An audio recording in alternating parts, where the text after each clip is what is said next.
I warned them the lake was drying out. I pleaded with them to let me refill it.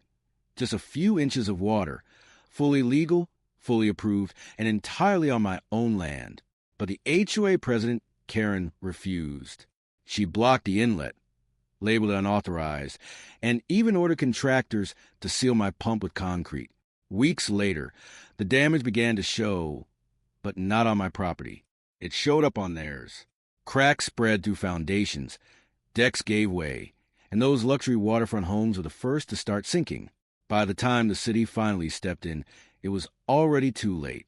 The drought had spoken louder than any HOA rulebook ever could. This is a true story of how they tried to kill the lake, and how I brought it back. I've always believed that water remembers. The lake behind my home wasn't just scenery. It was the reason I chose this place in the first place. After 25 years in federal service as a water systems engineer, most of that time spent working with drought-stricken counties across the Southwest, I wanted nothing to do with suburban politics or HOA power struggles. I wanted quiet. I wanted a place where I could work with my hands, where I could drive my own fence posts into ground, listen to loons calling at sunrise, and feel useful again by maintaining something real. That something was the lake's old refill channel. The inlet sat on my land, a simple concrete culvert at the edge of my pasture, built back in the 1960s when this area was still mostly farmland. It connected the lake to an upstream reservoir.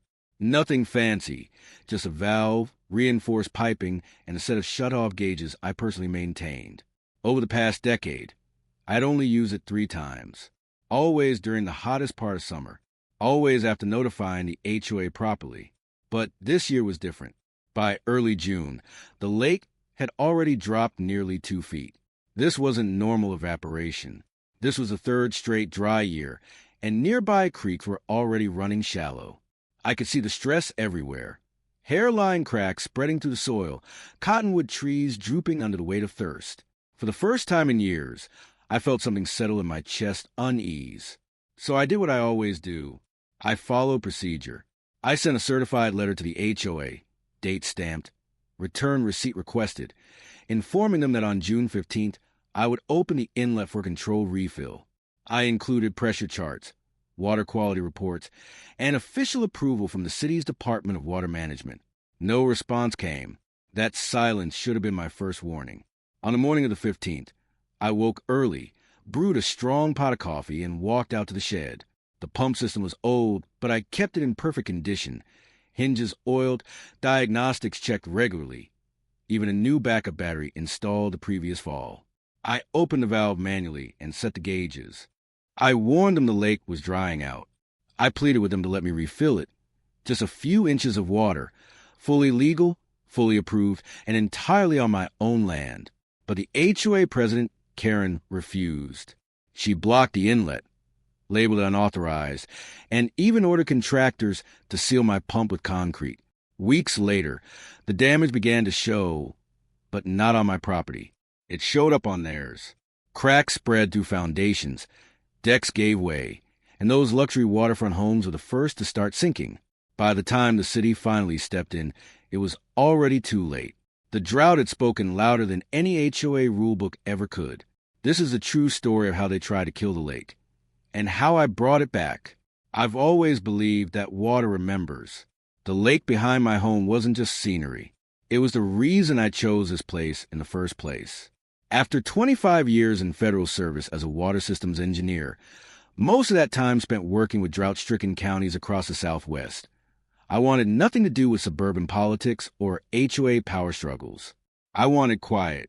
I wanted a place where I could work with my hands, where I could drive my own fence posts into ground, listen to loons calling at sunrise, and feel useful again by maintaining something real. That something was the lake's old refill channel. The inlet sat on my land, a simple concrete culvert at the edge of my pasture, built back in the 1960s when this area was still mostly farmland. It connected the lake to an upstream reservoir. Nothing fancy, just a valve, reinforced piping, and a set of shut-off gauges I personally maintained. Over the past decade, I'd only used it 3 times, always during the hottest part of summer, always after notifying the HOA properly. But this year was different. By early June, the lake had already dropped nearly 2 feet. This wasn't normal evaporation. This was the third straight dry year, and nearby creeks were already running shallow. I could see the stress everywhere. Hairline cracks spreading through the soil, cottonwood trees drooping under the weight of thirst. For the first time in years, I felt something settle in my chest, unease. So I did what I always do. I followed procedure.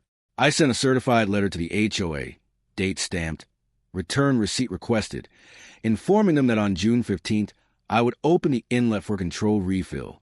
I included pressure charts, water quality reports, and official approval from the city's Department of Water Management. No response came. That silence should have been my first warning. On the morning of the 15th, I woke early, brewed a strong pot of coffee, and walked out to the shed. The pump system was old, but I kept it in perfect condition. Hinges oiled, diagnostics checked regularly. Even a new backup battery installed the previous fall. I opened the valve manually and set the gauges.